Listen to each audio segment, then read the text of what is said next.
again, and welcome to Foreplay Radio Sex Therapy. I'm your host, certified sex therapist Laurie Watson, author of Wanting Sex Again, and blogger at Psychology Today and WebMD. And I have with me Dr. Adam Mathews, my co-host, who's a couples therapist, psychotherapist, and president of NCAMFT. Foreplay is dedicated to helping couples keep it hot.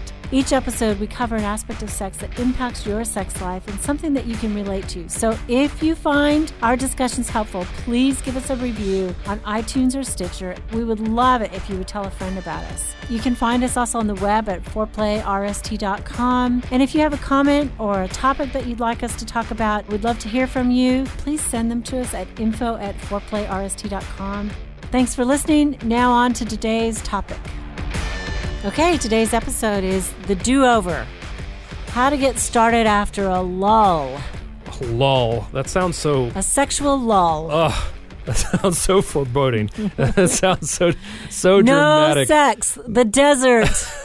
Where is the oasis? The dry season. The very dry season. Yeah. The lull. The lull. I mean, what do you think about that, especially in committed relationships? The longer a relationship goes on, Laurie, are we expecting that to happen? Is that in healthy couples? Does that happen? I mean, what do we think about it? Because in the middle of it, right, it's scary. It is right? scary. It's really scary. Will it ever restart? Yes. Yeah. I mean, I think unfortunately in life there are lulls. Yeah. You know, and there are ebbs and flows. I mean, in our emotional life, sometimes we're going through seasons where we do feel deeply connected and other times not so much. And for many reasons, there are sexual lulls, right? I mean, sometimes just post-pregnancy. That's a doctor-ordered enforced lull. Sexual lull, right? And that can be, especially if maybe the last trimester she wasn't as into it or she was too big for it, or, you know, it can be longer than 6 weeks, and that can be trying. Yeah, and then you got lulls where, like, things just kind of steamroll and snowball unexpectedly. Work travel is one that I'm thinking travel, and then of. you get sick, and you get the flu, and your kids get sick after that, and everybody's exhausted, and suddenly it's like a month lull. Yeah, changes in routine as well. Like right now, I mean, life transitions. I mean, we talked about baby transitions, work transition, moves. Yeah, menopause. Yeah, lots of different stuff that can cause those. And a lot of times your habit or your routine, your sexual routine just gets completely busted, and it goes for a long time that it becomes really hard to restart that. Exactly. I will say, you know, I wrote the book on sexlessness, Wanting Sex Again, and, you know, how to heal a sexless marriage. And really, even just recently, I've had couples restart sex after 6 years and after a year and a half. That was just recently. I know it feels hopeless out there, and we are with you. We know how hopeless it might feel after a long lull to believe that there is any chance of restarting. Yeah. But many times there is. And sometimes it's based on misconceptions and things that your partner thinks. And it's a big And the longer it goes on, too. Yeah, I mean, the longer it goes on, it starts to become a really deep place of shame for people. It does. Right? They don't even want to talk about it. They don't want to admit it. I mean, I think even saying, when you said 6 years and a year and a half, I think there's people out there who would go, well, that's us, right? And they don't realize how common those long lulls can be. And because it's one thing after another, steamrolls, and then the more you're out of it, the harder it is to get back in it, and it can stretch for years. Yep. And that is not really that uncommon. It's not that uncommon, unfortunately. Yeah. But we understand it is. I don't think it's healthy, right? Sure. Because I think sex is glue for a relationship, and so a lull is problematic. But it's also a symptom of something that's going on that needs to be analyzed and it needs to be figured out. And a lot of times the person who isn't as interested, sometimes they kind of get all the blame, but oftentimes the other person, is participating in a dynamic that they may not even be able to see, but is adding to the problem that creates the lull. I think that's a good point. The vast majority of the time, both members of the couple are contributing to this. They are. In some form or fashion. Yeah. But often they get into a lull because they start blaming the other person for the reason. My partner doesn't want sex. They're too pushy. There's too much pressure to have sex. We're not emotionally connected. How could I possibly have sex with them? Yeah. They're always angry all the time. If they would just lessen their anger. There's all these reasons why we're saying. Were you sitting in my room this week? I mean, that was my room this week. I mean, it's just all, I mean, it's seriously, I mean, it's everyone. I mean, when there's no sex, we look for someone to blame, and usually the person is in the bed with us. Yeah, right. For sure. And like that. There's no sex because they don't want to have sex. That's right. And we blame the nearest person, and we fail to see how we're contributing to it. Yeah. And that's the hardest part. The hardest part is how I am contributing to the lull. And I think that. I mean, we understand that especially if you are the person who wants to have sex, that it's so exquisitely painful, and it's like you've committed in monogamy to this person that won't be sexual with you, and it's just so frustrating. I mean, we really, truly, deeply get how hurtful this position is and how frustrating it can be to how do you turn the tide? Because somehow or another, it seems like pressure doesn't work, initiation doesn't work, seduction doesn't work. Withdrawal doesn't work. Withdrawal really doesn't work. Yeah, I think there's two common things that I see that how we try to handle a lull that is problematic, right? One, we get really angry at the person and we start to demand sex. Right, and we start to point out how problematic it is. We start to count the weeks that go by that we haven't had sex. Criticize. We start to criticize them, and it's a lashing out against our partner that just becomes really problematic because it just starts to highlight the problem of no sex, right? I mean, we're crossing days off a calendar, or we might as well be. Well, we didn't have sex today, and like that buildup just starts to, it keeps the lull from breaking because there starts to be such this buildup of pressure on the relationship. I'm nodding, Adam. Yeah. Yes, I'm totally nodding. Yeah, I mean, it just grows into this thing that's too heavy for either one of us. I think another thing that happens is we make up our own translation and understanding about what is happening. Yes. So we say maybe, well, my partner's just not a sexual creature. They're just not very sexual. They've always been frigid. They were never that into it. We give our partner a diagnosis. We say they're broken sexually, basically. Yeah. Yeah. This one is so surprising to the person who wants sex and the other person who seemingly doesn't want sex. Mm-hmm.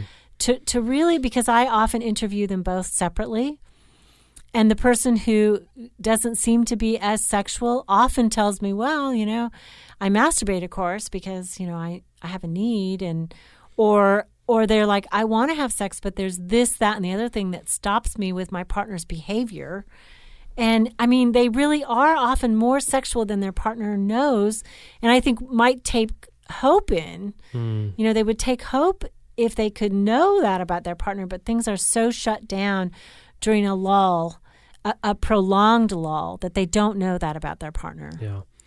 And I think one of the reasons, too, is because the opposite reaction of the lashing out to me is the withdrawal, is the shutdown, is the I'm not even going to talk about it stance, because, and there's a lot of reasons why that is. Shame might be one of them.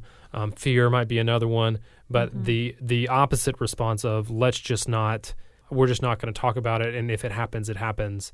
Type of response. Yeah. Do you see that one as often too? Yeah, often. Or it's just such a loaded subject. They don't want to talk about it. They don't want to touch it with a 10-foot pole. Yeah, because a lot of times it results in a lot of conflict, right? And I often hear the other side too. The one person who, that's the way they bring it up. They only talk about the sexual lull. They don't necessarily acknowledge what their partner is saying about the reasons for that and what their partner might be feeling. So they frame it too sexually instead of dynamically. I know there's something between us, and it's reflected, and I see it in our lack of sexual intimacy. But I know this is complicated. Let's talk about the complications here. Your part, my part. What's happening for you in this? What do you feel about this lull? What else is happening that maybe makes you withdraw sexually, or maybe makes you withdraw emotionally from me? Yeah. It has to be a broad conversation. And oftentimes the sexual lull could be symptomatic of a lot of other things that are going on in a relationship, right? Yep. And not having a willingness to look at all of it, if you're just wanting to look at the sexual component of it, that can be very limiting in the conversation with your partner, right? Because it's only addressing one need. It's easy pickings. Oh, yeah, for sure. I can point to that as something that's wrong, maybe something that you're not doing, but it's harder to see the more intangibles, the emotional connection that's broken, the hurts, the betrayals, all of that could be compiled into this lull. Well, and it's so easy to fall into the trap of thinking the sexual part is the easiest fix. Right. Yeah, if we can just do it any second. That's right. I mean, it's over. The lull is over. We're capable. We're two adults. I mean, why shouldn't we be able to do this? And so the emotional piece or the other piece that's wrong in our relationship seems unmovable, and so it seems harder to talk about or harder to get a handle on. And so that we end up not talking about that one and just focusing on the sex. Yeah. Well, let's come back after the break and talk about how to get over the lull. You are listening to Foreplay Radio Sex Therapy with sex therapist Laurie Watson and couples therapist Dr. Adam Mathews. We'll be right back.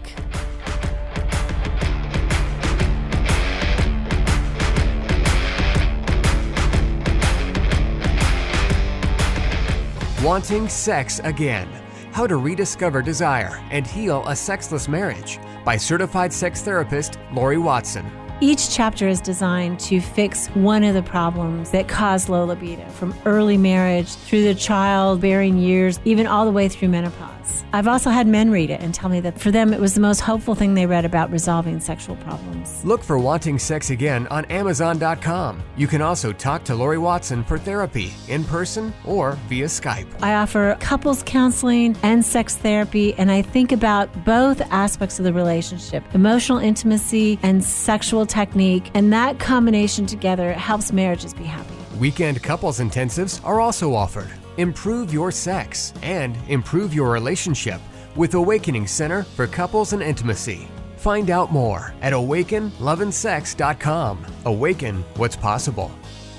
It is one of my great joys in life to be able to really help individuals and couples find strength in their relationships and really find hope again. Licensed marriage and family therapist Dr. Adam Mathews from Mathews Counseling. I work with a wide variety of issues, including depression and anxiety, marital issues, issues with adolescence. I believe that therapy should be designed around you, that it should be personalized to who you are and to your unique situation. Therapy is available in office, online, and by phone. I want therapy to be comfortable for everyone. At our office, you'll find that we sit around a fireplace in deep, comfortable chairs, look at the problem differently, and offer practical solutions for you to take home and utilize outside of the therapy room. Schedule today and rediscover hope. You can find me on the web at mathewscounseling.net, Mathews with one T. You can contact us through email or phone and find a lot of resources on our website, mathewscounseling.net.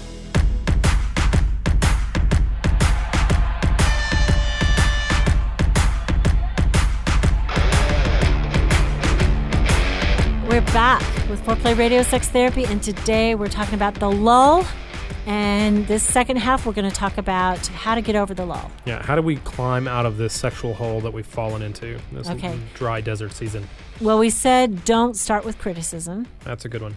But the first thing I think you should start with, I was reading a post, and it was by a woman named Elena Maurer, and she was talking about the lull. And she essentially said, go for sweetness. I mean, start out by saying something like, I miss making love to you. I think that's a good one. I mean, open the subject with something warm, something sweet versus criticism. Yeah. Those types of things, they're invitations, right? I mean, we talk about bids a lot. I mean, it's a bid. It's an invitation to return. And it's also saying, this is something I miss. Like I miss, and it's not just that I miss sex, right? Yeah, I miss you. Yeah, exactly. Just like saying you want sex is the wrong question. Saying I miss sex is different than I miss you. I miss being in bed with you. I miss the intimacy with you and making love to you. Yeah. I miss this component of our relationship. That's so personal. Yeah. I love that. Yeah. I love that. And I think that that's warm, which is so important when there's been a lull. And it's not a demand. Like, that's what I think we got to get away from. The demand of, if I don't get sex, this relationship is over. Or if I don't get sex, then, what are we? We're not even married anymore. Like those are demands and they're ultimatums, as opposed to, I miss you, I want you, I feel I really need and want this component of our relationship with you specifically. Right. And it's a reparative request, right? So this is a relationship that we believe is workable sexually, and we're reaching out to our partner. Yeah. I have some people that one person is not sure that it's workable sexually. I am absolutely sure that it's workable sexually. Yeah.